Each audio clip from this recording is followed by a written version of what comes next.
Fala galera, tudo bem com vocês? Eu espero que sim. Nossa videoaula de hoje nós vamos dar continuidade ao conteúdo desse bimestre, que vai falar sobre o termo de ideologia e entender um pouquinho sobre essa palavra, sobre o conceito empregado na visão de Karl Marx e também sobre o conceito de culturas de massa.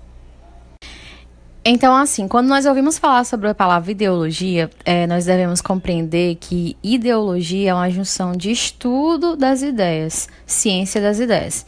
Então, quando eu falo sobre ideologia, eu vou tentar compreender tudo o que você pensa, tudo o que você faz, porque as coisas que nós estamos relacionados no contexto político, econômico e religioso têm a ver com a questão da ideologia. Então, basicamente, é isso que nós vamos compreender um pouquinho sobre a ideologia. Quando eu me refiro à palavra ideologia, eu me refiro a essa ciência das ideias, que atualmente ela é generalizada, né? Significa um conjunto de ideias que caracteriza um determinado grupo social, no âmbito político, econômico e religioso. Um exemplo é quando nos referimos à ideologia de esquerda ou à ideologia burguesa. Bem, o termo ideologia ele tem vários significados, mas nós percebemos que a ideologia ela é propriamente trabalhada no contexto da filosofia política e das ciências sociais, no caso a sociologia. Vocês já devem ter ouvido falar alguma coisa na sociologia sobre isso, ou ainda vão ouvir falar. Mas dentro dessas ciências, da filosofia política e das ciências sociais, o termo ideologia ele possui um significado específico ou diferentes significados. Mas basicamente ela tem uma visão na questão de compreender as ideias, o estudo das ideias. E aí, o termo ideologia ele foi criado por um filósofo francês, que foi o Destutt de Tracy, e a ideologia em si, esse estudo das ideias, não se trata-se apenas de um conjunto de ideias para compreender a nossa realidade, mas também para dissimular, para vermos a questão de valores políticos, valores religiosos, valores econômicos que nós devemos estar situados. Portanto, a palavra ideologia ela é estudada tanto em sociologia como na filosofia. E é também um termo muito recorrente nas provas de vestibulares e no Enem. Não existe um sentido único para a palavra ideologia, Ela pode ser no vasto campo de conjuntos de ideias, de pensamentos, de doutrinas, de crenças, de visões de mundo. É também comum nós ouvirmos a expressão, aquele indivíduo tem aquela ideologia. Eu tenho essa ideologia de vida. Aquele partido político tem essa ideologia com relação à economia. Então, ela pode ser abrangente em vários sentidos, na questão de pensamentos, doutrinas, crenças e visões de mundo, certo? Pois bem, a palavra ideologia ela tem vários significados, mas na filosofia se tem um sentido marxista, que Karl Marx ele é um filósofo político, sociólogo, que vocês já conhecem, historiador, economista e um revolucionário socialista. Ele deu um novo sentido para a palavra ideologia. Na visão de Marx, a ideologia ela é um instrumento de dominação de uma classe social sobre a outra. Então, quando ele se refere sempre nas suas teorias, Vocês sabem que Karl Marx ele fala muito sobre essa divisão de classe, a partir do momento que tem o capitalismo, a burguesia e o proletariado, ele coloca que a questão das ideias atualmente é uma forma de dominação da classe predominante, sobre a outra. Existe uma classe que domina e uma classe que é subordinada, certo? Então, nesse momento que ele coloca que a ideologia ela é um conjunto de crenças falsas e ilusórias, que fazem com que o indivíduo não perceba a sua própria realidade. Então, é nesse contexto que o indivíduo ele não toma consciência da sua verdadeira condição social. Então, existe ali uma classe que faz com que o indivíduo não perceba o que ele realmente o que ele realmente vivencia, e aí ele não tem certeza da sua real condição social, certo?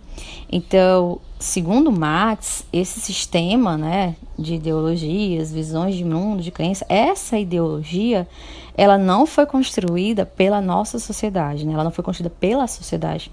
Ela foi imposta por uma classe sobre a outra. Então, a classe que impôs os valores, crenças, ideias, visões de mundos, é a classe dominante. E a classe que internaliza e absorve estes valores é a classe dominada, a classe que é subordinada. Portanto, para Marx, a ideologia ela é um instrumento de dominação que age por meio do convencimento, da persuasão. E aí, quando nos referimos na compreensão de ideologia de Marx, nós devemos compreender também, analisar o conceito, o significado de alienação, certo? Para Marx, como se tem essas duas divisões de classe, a que predomina e a que é subordinada, né, a dominante e a dominada, existe aí uma alienação, certo? Que se manifesta no exemplo da classe que é a dominada. No caso, essa alienação se manifesta na vida do operário. No momento em que o produto, né, do seu trabalho deixa de lhe pertencer. Um exemplo bem prático. O trabalhador ele vende a sua força de trabalho, né, a força física e a força mental, ele está ali trabalhando. E aí, nesse momento que ele vende essa força, né, em troca de um salário, ele não mais decide sobre o salário, o horário, o ritmo de trabalho. Então, ele é comandado por fora, né? Existe alguém ali que comanda ele por fora. Ele não é mais o centro de si, ele não pensa, ele é alheio, ele é alienado no que faz. Nós podemos perceber, um exemplo é quando um trabalhador ele acorda cedo, né? Ele acorda 4 horas da manhã, aí ele tem que pegar aquele ônibus, aquele transporte para o trabalho. Ele dedica o tempo praticamente só para ir trabalhar, né? Ele sai muito cedo, ele vai cumprir aquela carga horária de trabalho de 8 horas, 9 horas, 10 horas. Aí ele volta para casa, já chega tarde, então ele não tem tempo de viver, ele não tem tempo de estudar e nem de pensar, certo? É assim que funciona, né, o trabalhador nessa rotina. Esse trabalhador ele vai ser um ser submisso, um ser oprimido pelo sistema. E muitas vezes, por ser alienado e ter alguém ali que consegue persuadir as ideias, né, o que ele está fazendo, ele acaba defendendo os ideais daquela classe dominante, né? Ele defende, por exemplo, a propriedade privada. Nós podemos perceber pessoas defendendo coisas que é voltada aos burgueses, né? Aos donos das empresas. E por ser ele um ser, né, tão alienado, tão alheio no que ele está fazendo, porque ele não tem tempo de viver, ele não tem tempo de estudar, ele não tem tempo de pensar sobre o que está acontecendo, ele acaba se tornando alheio ao sistema. Mal sabia ele que esse sistema, né, os burgueses, a classe que domina, é que torna a vida dele tão sofrida. E dentro do termo ideologia existe características, certo, que coloca em evidência como perceber essa questão da ideologia nas coisas sociais. Existe o termo naturalização, que consiste em aceitar as situações, né, que é resultante da nossa ação humana, como coisas naturais. Ou seja, aquilo que tem um valor histórico, uma origem histórica. Por exemplo, existe a afirmação que desde sempre existiram pobres e ricos, né? E de que é impossível mudar esse estado das coisas. Essa naturalização é uma ideologia construída pela classe dominante, certo? Para justamente subjugar a classe dominada, né? A classe dominada vai ter esse olhar de que nunca vai sair da pobreza, porque é uma coisa que já existe há muitos anos, né? Ao longo dos séculos e tal. E aí existe essa naturalização, a coisa natural, como se isso já existisse há muitos anos, há milhões de anos, há séculos, né? E aí é uma coisa que realmente foi imposta, foi construída justamente pela classe dominante, para que o pobre ele tenha sempre esse pensamento de que vai viver naquela questão natural. Eu vou ser pobre, não vou ter perspectiva de crescer em relação a isso. Um outro termo utilizado nas características da ideologia é a universalização, né? Existem valores da classe dominante que são estendidos aos que eles a submetem. No caso, um exemplo bem prático, que existe valores voltados, por exemplo, a questões salariais, a trabalhos, né? Uma pessoa que não teve oferta de emprego, assim, não teve melhores condições de vida, né? Uma pessoa que é pobre, ela vai fazer o quê? Ela vai fazer o básico, vai estudar, e por não ter como crescer mais nisso, vai acabar buscando um trabalho, certo? Podemos ter como exemplo o trabalho de uma empregada doméstica, né? A empregada doméstica, ela ganha um salário hoje, né? Hoje ela é assalariada. Mas ao longo do tempo, elas não reclamavam do trabalho, elas não reclamavam do horário, certo? Existia, assim, um valor X específico que a classe dominante pagava, e aí as empregadas achavam que aquilo dali era uma coisa certa, né? Elas não tinham a percepção que elas eram trabalhadoras e mereciam ter um salário digno e direitos também. Mas aí essa universalização, ela se abrange para a classe dominante. Eles fazem com que as pessoas que são subordinadas pensem que aquilo é certo. E aí, para exemplificar melhor para vocês, uma empregada doméstica, hoje, vocês podem perceber que elas ganham um salário, tem carteira assinada, tem direito a férias, tudo direitinho, né? Mas antes, uma pessoa para trabalhar, ela ganhava R$ 100, ou menos do que isso, se duvidasse. E ainda tem pessoas que oferecem, né, esses valores para a pessoa cuidar dos filhos, cuidar da casa. E, na verdade, era uma coisa que era normal, né, uma coisa que era normal entre a classe dominada. E, com o passar do tempo, as pessoas elas começaram, né, a perceber e olhar que isso não era o correto. Então, foi quando começou a ter vários protestos em relação a essa questão indigna de salário. E nós podemos perceber hoje, gente, que muitos trabalhadores informais, eles ganham míseros centavos, pouco dinheiro, né? Ainda se tem muito trabalho escravo, digamos assim. E aí eles fazem isso porque existe uma universalização, né? Quem tem posse do dinheiro, quem tem condições, quem é burguês, acaba se estendendo isso, é uma coisa normal. E aí a empregada hoje, depois de protestos, depois de ter refletido sobre a sua condição social, elas conseguiram, né, em 2015, sancionar uma lei que garante hoje todos os direitos dela. Então, assim, mas ainda se tem muitas empregadas, muitos trabalhadores que são, digamos, informais e trabalham por alguns centavos sem questionar a classe que domina. Né? Então, é como se fosse uma coisa natural. Outro termo que é utilizado muito na filosofia e na sociologia é o termo cultura de massa, que envolve um conjunto de ideias e valores que se desenvolve tendo como ponto de partida a mesma mídia, notícia, ou música ou arte.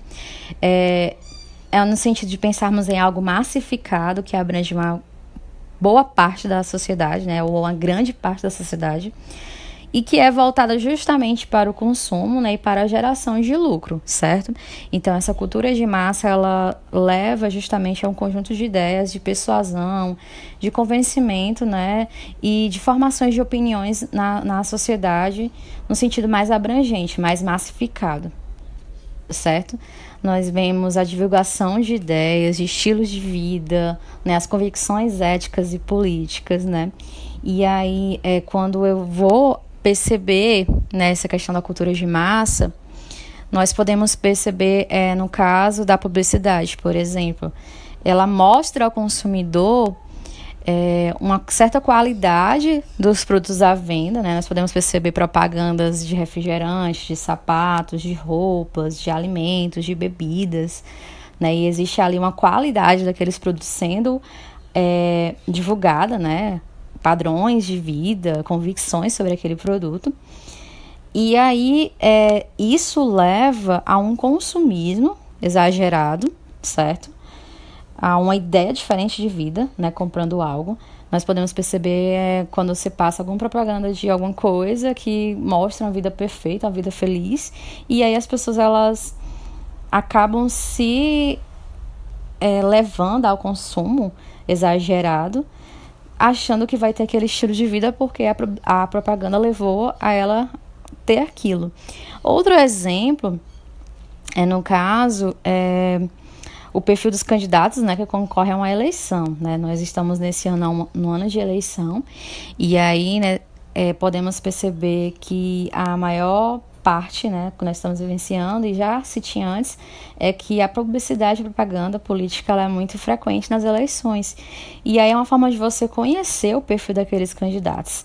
Mas aí, muitas vezes o marketing político trabalhado nos faz criar uma ideia falsa do candidato, né? Como se ele fosse um senhor perfeição, como se ele tivesse várias coisas sendo realizadas, você nem conhece aquele cara e aí você volta naquele cara porque a propaganda te deu aquela falsa ilusão, certo?